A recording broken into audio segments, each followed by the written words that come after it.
ರೈತ ಪರ ಹೋರಾಟಗಳಿಂದ ಇವತ್ತು ರಾಜ್ಯದ ಮನೆ ಮಾತಾಗಿರ್ತಕ್ಕಂಥ ಒಬ್ಬ ರೈತ ಹೋರಾಟಗಾರ ಹಾಗೂ ರೈತರ ಸಲುವಾಗಿ ಎಷ್ಟೇ ಕಷ್ಟ ಆದ್ರೂ ಕೂಡ ಯಾರನ್ನಾದ್ರೂ ಕೂಡ ನಾನು ಎದುರು ಹಾಕೋತೀನಿ, ಆದ್ರೆ ರೈತರಿಗೆ ನ್ಯಾಯವನ್ನ ಕೊಡ್ತೀನಿ ಅಂತಕ್ಕಂಥ ಒಬ್ಬ ವ್ಯಕ್ತಿ ಇವತ್ತು ನಮ್ಮ ಬೆಳಗಾವಿ ಜಿಲ್ಲೆಯಲ್ಲಿ ಹುಟ್ಟಿದ್ದಾರೆ. ಬೆಳಗಾವಿ ಜಿಲ್ಲೆಯಿಂದ ಏನೋ ಒಂದು ರೈತ ಹೋರಾಟದ ಕ್ರಾಂತಿಯನ್ನ ಮಾಡ್ತಾ ಇದ್ದಾರೆ. ಆ ಕ್ರಾಂತಿಯ ಕಿಚ್ಚನ್ನ ಇಡೀ ರಾಜ್ಯಾದ್ಯಂತ ಹಬ್ಬಿಸತಕ್ಕಂಥ ಶ್ರೀ ಚುನಪ್ಪ ಪೂಜಾರಿ ಅವರು ನಮ್ಮ ಜೊತೆ ಇವತ್ತಿದ್ದಾರೆ.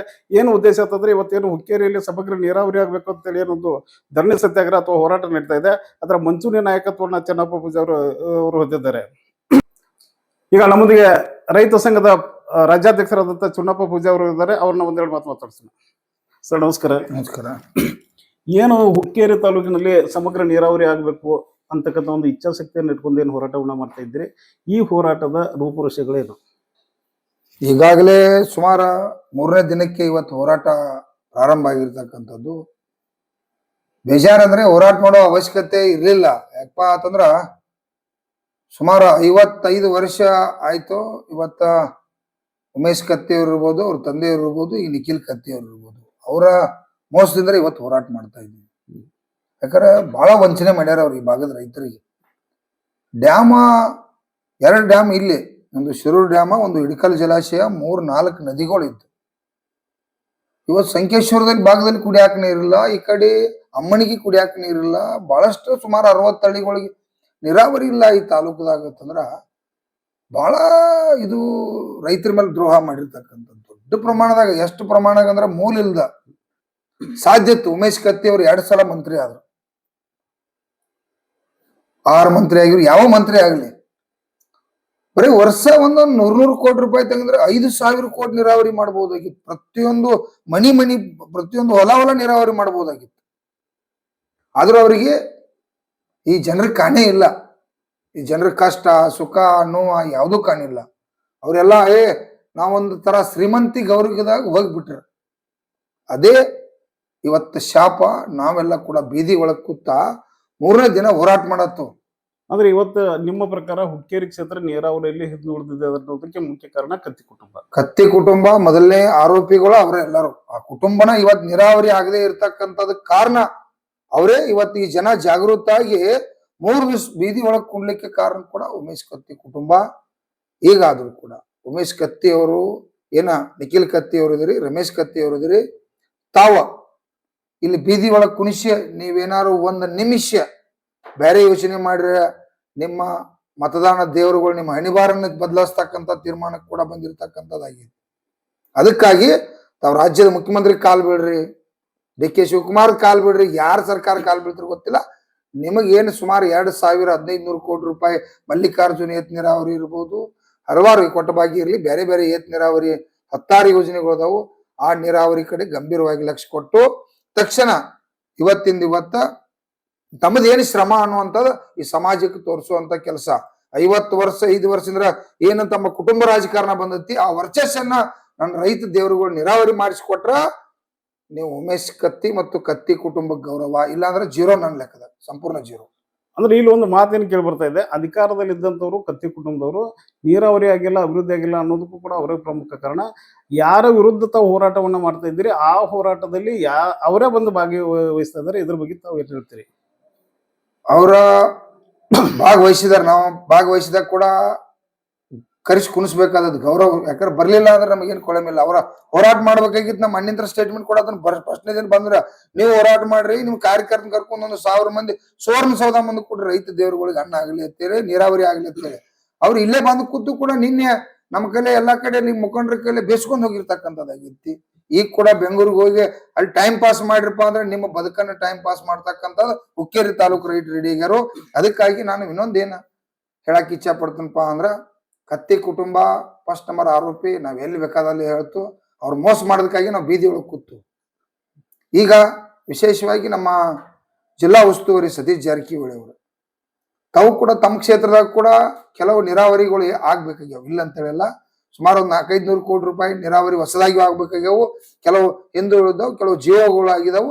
ಅವನು ಕೂಡ ತಾವು ನೀರಾವರಿ ಮಾಡ್ರಿ. ನನ್ನ ಒಂದು ವಿಚಾರ ಏನಪ್ಪಾ ಅಂತಂದ್ರ, ಜಿಲ್ಲಾ ಉಸ್ತುವಾರಿ ಅವರ ಸಚಿವರು ಮನಸ್ಸು ಮಾಡ್ರೆ ಮಲ್ಲಿಕಾರ್ಜುನ ಏತ್ ನೀರಾವರಿ ಆಗ್ತೈತಿ. ಅಂದ್ರೆ ಈಗ ಏನಾದ್ರು ಈ ಕ್ಷೇತ್ರದಲ್ಲಿ ನೀರಾವರಿ ದೃಷ್ಟಿಯಿಂದ ಈ ಕ್ಷೇತ್ರ ಅಭಿವೃದ್ಧಿ ಆಗ್ಬೇಕಂದ್ರೆ ಅದಕ್ಕೆ ಸತೀಶ್ ಜಾರಕಿಹೊಳಿ ಅವರು ಪ್ರಮುಖ ಪಾತ್ರ ವಹಿಸಬೇಕು ಮತ್ತು ಅವ್ರ ಕಡೆಯಿಂದ ಮಾತ್ರ ಸಾಧ್ಯ ಅಂತಕ್ಕಂಥ. ಹೌದು, 100% ಈ ಕ್ಷೇತ್ರದಾಗ ಕೂಡ ಈಗೇನ ಕತ್ತಿ ಅವ್ರ ಕ್ಷೇತ್ರದಾಗ ಐತಿ, ಇಲ್ಲಿ ನೀರಾವರಿ ಆಗ್ಬೇಕಪ್ಪ ಅಂದ್ರ ಜಿಲ್ಲಾ ಉಸ್ತುವಾರಿ ಸನ್ಮಾನ್ಯ ಸತೀಶ್ ಜಾರಕಿಹೊಳಿ ಅವರ ಮನಸ್ಸು ಮಾಡ್ರೆ ನೀರಾವರಿ ಆಗ್ತತಿ, ಇಲ್ಲಾಂದ್ರೆ ನೀರಾವರಿ ಆಗುದಿಲ್ಲ.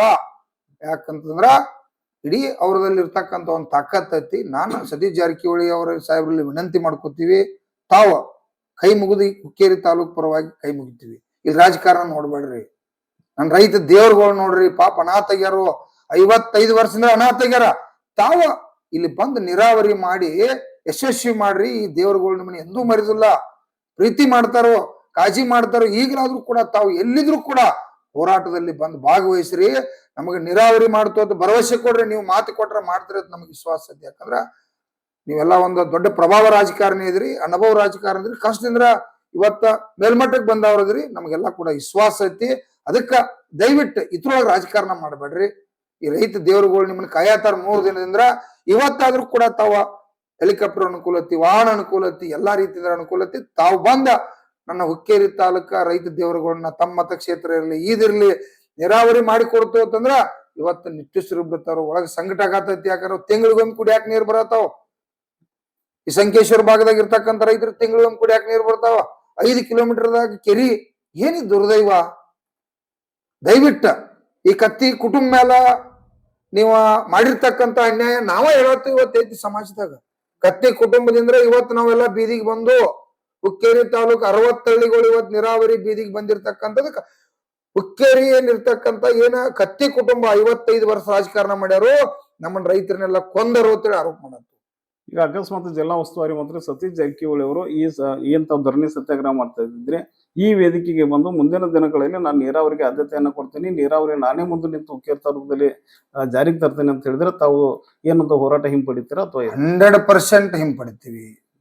ಸತೀಶ್ ಜಾರಕಿಹೊಳಿ ಅವರು ಜಿಲ್ಲಾ ಉಸ್ತುವಾರಿ ಅವರು ಬಂದು ನಾವು ನೀರಾವರಿ ಮಾಡ್ತು ಅಂತೇಳಿ ಭರವಸೆ ಕೊಟ್ರಪ್ಪ ಅಂದ್ರ ಇಲ್ಲೆಲ್ಲ ಇರ್ತಕ್ಕಂಥ ಎಲ್ಲಾ ನನ್ನ ರೈತ ದೇವರುಗಳು ಅವ್ರ ಮಾಲಿ ಹಾಕಿ ಪುಷ್ಪಾರ್ಪಣೆ ಮಾಡಿ ಗೌರವಿಸ್ತಕ್ಕಂಥದ್ದು ಮಾಡ್ತೀವಿ. ಅವ್ರು ಮಾಡ್ಲೇಬೇಕು, ಬರ್ಲೇಬೇಕು. ಅವ್ರು ಬರ್ಲಿಲ್ಲ ಅಂದ್ರೆ ನೀರಾವರಿ ಆಗುದಿಲ್ಲ. 100% ನೀರಾವರಿ ಆಗುದಿಲ್ಲ. ಅವ್ರು ಬಂದ್ರೆ ನೀರಾವರಿ ಆಗ್ತೈತಿ. ಅವ್ರು ಬರ್ತಾರ ಅನ್ನೋದು ಕೂಡ ನಮ್ಗೆ ವಿಶ್ವಾಸ ಐತಿ. ಯಾಕಂದ್ರೆ ಜನರ ಕಷ್ಟ ಜೊತೆ ಅವರು ಕೂಡ ಹೋರಾಟ ಮಾಡ್ತಕ್ಕಂಥವ್ರು, ಎಲ್ಲ ಕೂಡ ಕೆಲಸ ಮಾಡ್ತಕ್ಕಂಥವ್ರು. ಯಾಕಂದ್ರೆ 2 ಕ್ಷೇತ್ರ ಕೂಡ ಹುಕ್ಕೇರಿ ತಾಲೂಕದಾವ್. ಅವ್ರು ಬರ್ಲೇಬೇಕು, ಬಂದು ನೀರಾವರಿ ಮಾಡ್ಬೇಕು. ಹುಕ್ಕೇರಿ ಕುಟುಂಬ ಮೇಲೆ ನಮ್ಗೆ ನೀರಾವರಿ ಮಾಡ್ತಾರ ಅನ್ನೋಂತ ವಿಶ್ವಾಸ ಹೋಗೈತಿ. ಸತೀಶ್ ಜಾರಕಿಹೊಳಿ ಸಾಹೇಬ್ರ ಮೇಲೆ ವಿಶ್ವಾಸ ಐತಿ, ನೀರಾವರಿ ಮಾಡ್ತಾರ ಅಂತೇಳಿ. ಅವ್ರು ಬಂದು ನೀರಾವರಿಗೆ ಬಂದ ಈ ವೇದಿಕೆಗೆ ಬಂದು ನಾವು ನೀರಾವರಿ ಮಾಡ್ತು ಅಂತೇಳಿ ಈ ರೈತ ದೇವರನ್ನ ರಕ್ಷಣೆ ಮಾಡ್ಬೇಕಂತೇಳಿ ತಮ್ಮಲ್ಲಿ ವಿನಂತಿ ಮಾಡ್ತೀವಿ. ಇನ್ನು ಕೊನೆಯದಾಗಿ ಸರ್ ಒಂದು ಮಾತೇನಂತಂದ್ರೆ, ನಿಮ್ಮ ರೈತ ಸಂಘ ಏನು ಒಂದು ಹೋರಾಟ ಮಾಡ್ತಾ ಇದ್ದೀರಿ, ಇದರಲ್ಲಿ ಒಂದು ರೀತಿ ದ್ವಂದ್ವ ನೀತಿ ಕಾಣ್ತಿದೆ. ಏನ್ ನಿಮ್ಮ ಸಂಘದ ಒಂದು ಗೌರವ ಅಧ್ಯಕ್ಷರು ಶಶಿಕಾಂತ್ ಗುರೂಜಿ ಅವರು ಪ್ರತ್ಯಕ್ಷವಾಗಿ ಅನ್ನೋದಕ್ಕಿಂತ ಪರೋಕ್ಷವಾಗಿ ನಿರಂತರವಾಗಿ ಸತೀಶ್ ಜಾರಕಿಹೊಳಿ ಮತ್ತು ಜಾರಕಿಹೊಳಿ ಕುಟುಂಬದ ಮೇಲೆ ವಾಗ್ದಾಳಿಯನ್ನ ಮಾಡ್ತಾ ಇದ್ದಾರೆ. ಇದಕ್ಕೆ ಅವರ ವೈಯಕ್ತಿಕ ದ್ವೇಷ ಕಾರಣನ ಅಥವಾ ಎಷ್ಟೊಂದು ಈ ಕ್ಷೇತ್ರ ಹಿನ್ನಡೆ ಆಗೋದಕ್ಕೆ ಅವರ ಕಾಂಟ್ರಿಬ್ಯೂಷನ್ ಏನಾದ್ರು ಇದೆ? ಅವರು ಕಾಂಟ್ರಿಬ್ಯೂಷನ್ ಏನಿಲ್ಲ. ಅವರು ಪಾಪ ಸನ್ಯಾಸಿದಾರ. ನಾವು ಕೂಡ ಸಂಸಾರಿಕ ಇರ್ತೀವಿ. ನಾವೆಲ್ಲ ಮಕ್ಕಳ ಕುಟುಂಬ ಜೀವನ ಅನ್ನೋದು ಇರ್ತೈತಿ. ಅವ್ರಿಗೆ ಸನ್ಯಾಸಿ ಏನಂದ್ರೆ ಏನಾಕೈತಿ, ಸ್ವಲ್ಪ ಸಿಟ್ಟು ಜಾಸ್ತಿ ಐತಿ. ಅವ್ರಿಗೆ ಏನಾಗತೈತಿ, ಈ ರಾಜಕಾರಣಿಗಳು ಹಿಂಗ್ಯಾಕ್ ಮಾಡ್ತಾರಪ್ಪ, ನಾವೇನ್ ಅನ್ಯಾಯ ಮಾಡತ್ತು, ರೈತರಿಗೆ ನೀರ್ ಬೇಕಂತ ಕೇಳತ್ತು, ಬರ್ಲಿ ಅಂತೇಳಿ ಸ್ವಲ್ಪ ಆಕ್ರೋಶವಾಗಿ ಮಾತಾಡ್ತಾರ. ಅದು ಸ್ವಲ್ಪ ಅವ್ರದ ಇಂಚಿಗೇರಿ ಸಂಪ್ರದಾಯ ಇರೋದ್ರಿಂದ ಆ ಸಂಪ್ರದಾಯದ ಅದೇನ ಅವ್ರದ್ದು ಭಾವನಾತ್ಮಕವಾಗಿ ಗೊತ್ತಿಲ್ಲ. ಪಾಪ ಅವ್ರೇನಂತ ಕೆಟ್ಟ ವ್ಯಕ್ತಿ ಅಲ್ಲ. ಅವ್ರು ಕೂಡ ನಾವು ವಿಚಾರನ ಹೇಳಿದೀವಿ. ನಾವ್ ಯಾರನ್ನೂ ಕೂಡ ವೈಯಕ್ತಿಕವಾಗಿ ಮಾತಾಡೋದು ಬೇಡ. ನಮಗೇನಿದ್ರು ನೀರಾವರಿ ಆಗ್ಬೇಕಾಗಿತ್ತು. ಸತೀಶ್ ಜಾರಕಿಹೊಳಿ ಅವರ ನೀರಾವರಿ ಮಾಡ್ಲಿಕ್ಕೆ ಸಾಧ್ಯ ಐತಿ. ಗುರುಗಳ ದಯವಿಟ್ಟ ಇಲ್ಲಿ ನಿಖಿಲ್ ಕತ್ತಿ ಅವರ ಕುಟುಂಬ 55 ವರ್ಷದಿಂದ ಮೋಸ ಮಾಡೈತಿ. ಆ ಕುಟುಂಬ ಮೋಸದಿಂದ ಇವತ್ತು ನಾವು ಬೀದಿ ಒಳಗ್ ಕೂತು ನೀವು ದಯವಿಟ್ಟ ಇವತ್ತಿಂದ್ರೆ ಅದನ್ನ ವಿಷಯ ಕೆಲವು ಬದಲಾಯಿಸಿ ಎಲ್ಲಾ ಉಸ್ತುವಾರಿ ಮೇಲೆ ನಾವು ಗೌರವಯುತವಾಗಿ ಕಾಣೋಣ. ಅವ್ರು ಬಂದ್ರೆ ನೀರಾವರಿ ಆಕತಿ, ಆಗುದಿಲ್ಲ ಅನ್ನೋದು ಕೂಡ ಅವ್ರು ಮನವರಿಕೆ ಮಾಡಿದ್ರು. ಇನ್ನೊಂದು ಮಾತೇನಂತಂದ್ರೆ ಸರ್, ತಾವು ಏನು ಸತೀಶ್ ಜಾರಕಿಹೊಳಿ ಇರ್ಬೋದು ಅಥವಾ ಕತ್ತಿ ಕುಟುಂಬ ಇರ್ಬೋದು, ಇವ್ರು ನೀರಾವರಿಗೆ ಆದ್ಯತೆ ಕೊಟ್ಟು ಕ್ಷೇತ್ರ ಅಭಿವೃದ್ಧಿ ಮಾಡಿದರೆ ತಾವು ಸಂಪೂರ್ಣವಾಗಿ ಏನೊಂದು ಹೋರಾಟದಿಂದ ಹಿಂದೆ ಸರಿತೀರಿ. 100% ಚಳವಳಿ ವಾಪಸ್ ಬಿಡ್ತೀವಿ. ಯಾಕಂದ್ರೆ ಚಳವಳಿ ಮಾಡ್ಬೇಕನ್ನುವಂತ ಚಟ ಇಲ್ಲ ನಮ್ದ. ಯಾವಾಗ ಅನ್ಯಾಯ ಆಕತಿ, ಯಾವಾಗ ರೈತ ಕುಲಕ್ ಮೋಸ ಆಕತಿ, ಯಾವಾಗ ನಮ್ಮ ಕುಟುಂಬಗಳು ಬೀದಿಗೆ ಬರ್ತಾವ, ಕುಡಿಯಾಕ ನೀರಿಲ್ಲ, ಜಾನುವಾರಿಗೆ ನೀರಿಲ್ಲ, ಅನಾಹುತ ಆಕತಿ, ಅವಾಗ ರೈತ ಸಂಘ ಹೋರಾಟ ಕೈಗೆ ತಗೋತದೆ. ಇನ್ನು ಕೊನೆಯದಾಗಿ ಈ ಕ್ಷೇತ್ರದ ಜನ ಮಾತಾಡ್ತಿರುವಂತೆ, ಹುಕ್ಕೇರಿ ವಿಧಾನಸಭಾ ಮತಕ್ಷೇತ್ರದಿಂದ ರೈತ ನಾಯಕ ಚುನ್ನಪ್ಪ ಪೂಜಾರಿ ಮುಂದಿನ ಚುನಾವಣೆ ಅಂದ್ರೆ ವಿಧಾನಸೌಧ ಚುನಾವಣೆ ಮೇಲೆ ಕಣ್ಣಿಟ್ಟಿದ್ದಾರೆ ಅಂತಕ್ಕಂಥ ಮಾತು ಸಾರ್ವಜನಿಕ ವಲಯದಲ್ಲಿ ಕೇಳಿ ಬರ್ತಾ ಇದೆ. ಇದನ್ನ ವೀಕ್ಷಕರ ಮೂಲಕ ಈ ಜಿಲ್ಲೆಯ ಜನತೆಗೆ ಏನನ್ನ ಹೇಳೋದಕ್ಕೆ ಇಷ್ಟಪಡ್ತೀರಿ? ನಾವು ಚುನಾವಣೆ ವಿಚಾರದವ್ರಲ್ಲ. ಚುನಾವಣೆ ನಮಗೆ ಅವಶ್ಯಕತೆ ಇಲ್ಲ. ಚುನಾವಣೆ ಒಳಗ 55 ವರ್ಷ ಅವರು ರಾಜಕಾರಣ ಮಾಡಿ ನ್ಯಾಯ ಕೊಡಿಸಲ್ತಕ್ಕಂತ ಕೆಲಸ ಕೂಡ ಇವತ್ ಮಣ್ಣಿ ಕಬ್ಬು ಬೆಳೆಗಾರಿಗೆ 2,000 ಕೋಟಿ ರೂಪಾಯಿ ನಮ್ ಕಡೆ ಅಧಿಕಾರ ಇಲ್ಲ. ನನ್ನ ರೈತ ದೇವರುಗಳ ಒಬ್ಬ ನಾವು ಸೇವಕ್ಕಾಗಿ ಇವತ್ತು ನ್ಯಾಯ ಕೊಡಿಸ್ತಕ್ಕಂತ ಕೆಲಸ ಮಾಡಿದ್ವು. ಈಗ 16 ಜಿಲ್ಲೆ ಒಳಗ್ ಕೂಡ ನೀರಾವರಿ ಅನ್ಯಾಯನ ನ್ಯಾಯ ಕೊಡಿಸತ್ತು ನಾ ಶಾಸಕಾಗಿ ಮಾಡ್ಬೇಕು ಅನ್ನುವಂತ ವಿಚಾರ ಇಟ್ಕೊಂಡವ್ರಲ್ಲ. ದಯವಿಟ್ಟು ಕತ್ತಿ ಕುಟುಂಬಕ್ಕೆ ಹೇಳಾಕ್ ಬಿಡ್ತನು, ತಾವು ಯಾಕೆ ಈ ಪ್ರಶ್ನೆಗಳು ಬರತ್ತಾವ ಅಂದ್ರ 55 ವರ್ಷದಿಂದ ಮೋಸ ಮಾಡಿರಿ, ಇನ್ನು ನೀವೇನಾರ ರಾಜಕಾರಣಕ್ಕೆ ಬರ್ತೀರ ಅಂತೇಳಿ ಭಾವನಾ ಬರತ್ತಾವ. ಆ ಭಾವನಾ ಬರಲ್ದಂಗ ನೀವು ಬದುಕ್ರಿ ಮುಂದ. ಇಲ್ಲ ಅಂತಂದ್ರ 100% ನಿಮ್ನ ಬದಲಾವಣೆ ಮಾಡ್ತಕ್ಕಂಥ ನಾನ್ ಇಲ್ದೇ ಇರ್ಬೋದ, ಬೇರೆ ಯಾರೋ ಪುಣ್ಯಾತ್ಮ ನಿಮ್ಮನ್ನ ನಿತ್ ಬದಲಾವಣೆ ಮಾಡುವಂತ ಕಾಲ ಬರ್ತತಿ. ಇನ್ನು ಜನರಿಗೆ ಆಳಾಗಿ ದುಡ್ರಿ ಅಂತೇಳಿ ಕತ್ತಿ ಕುಟುಂಬಕ್ಕೆ ಎಚ್ಚರಿಕೆ ಕೊಡ್ತಾ ಇದ್ದೀವಿ. ಧನ್ಯವಾದಗಳು ಸರ್. ಇವಷ್ಟು ರೈತ ಹೋರಾಟಗಾರ ಚುನ್ನಪ್ಪ ಪೂಜಾರಿ ಅವರು ಏನು ಇವತ್ತು ಹುಕ್ಕೇರಿ ನೀರಾವರಿಯಿಂದ ವಂಚಿತವಾಗಿದೆ ಅಥವಾ ಜನರಿಗೆ ಒಂದು ನೀರಾವರಿ ಸೌಕರ್ಯಗಳು ಸರಿಯಾಗಿ ಸಿಗ್ತಾ ಇಲ್ಲ ಅನ್ನೋದಕ್ಕೆ ಕಾರಣ ಕತ್ತಿ ಕುಟುಂಬದವರು. ಇವರ 50 ವರ್ಷಗಳ ಒಂದು ದುರಾಡಳಿತದಿಂದ ಹುಕ್ಕೇರಿ ತಾಲೂಕು ಇವತ್ತು ಹಿನ್ನಡೆ ಅನುಭವಿಸ್ತಾ ಇದೆ. ಯಾವ ಶಾಸಕ ಅಥವಾ ಕುಟುಂಬದವರು ಕೆಲಸವನ್ನ ಮಾಡಬೇಕಾಗಿತ್ತು, ರೈತ ಪರ ಚಿಂತನೆ ಮತ್ತು ಧೋರಣೆ ಇಟ್ಕೊಂಡು ಕೆಲಸ ಮಾಡದೇ ಇರೋದಕ್ಕೆ ಕಾರಣ ನಾವು ಇವತ್ತು ಹೋರಾಟಕ್ಕೆ ಬಂದಿದ್ವಿ. ಮುಂದಿನ ದಿನಗಳಲ್ಲಾದರೂ ಇವರು ಖಂಡಿತವಾಗಿ ಜನರ ಹಿತಕ್ಕಾಗಿ ಕೆಲಸವನ್ನ ಮಾಡದೇ ಇದ್ರೆ ಬರ್ತಕ್ಕಂಥ ಚುನಾವಣೆಯಲ್ಲಿ ಪಾಠವನ್ನ ಕಲಿಸ್ತೀನಿ ಅಂತ ಹೇಳಿದ್ದಾರೆ. ಕ್ಯಾಮ್ರಾಮನ್ ಸುದರ್ಶನ್ ಜೊತೆ BS Sandeep, perfect news, Belagavi.